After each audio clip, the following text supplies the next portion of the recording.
What if I told you a strange species without a head and neck existed during ancient times? Its eyes and mouth were on its chest. The ancient Indian text of Ramayana mentions it as Kabanda, and you can even see carvings of this headless species with eyes and mouth on its torso. But this could just be a baseless myth fabricated by the writer, right? No, the father of history, Herodotus, confirmed this 2,500 years ago. He mentions them not as headless creatures, but as headless men. In Book 4 of Histories, written in the 5th century BC, Greek historian Herodotus describes a race of headless men with eyes in their chest. 500 years later, Pliny the Elder, a Roman author, even mentions a name for these headless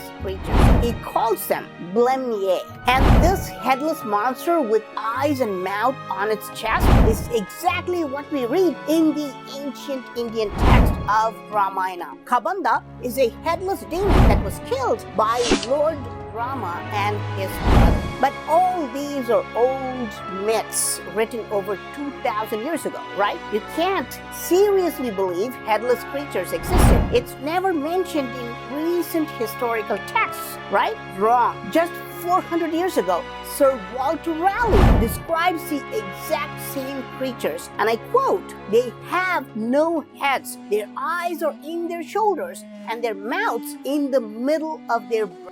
Unquote. This is mentioned in his book, The Discovery of Guyana, and he says these strange creatures were found in South America. So, am I saying headless creatures existed until 400 years ago? No, I'm claiming something even better. They exist even today. Yes, look at this. No, this is not Photoshop. This is a real photo of Pongo pygmaeus, a fancy name for orangutans found in the island of Borneo. None of these photos are Photoshop. But do you see a neck? Of course, there is a neck, but unless you are a biologist, you would think the eyes and mouth are in the chest. Let me quote from the medieval text again. They have no heads.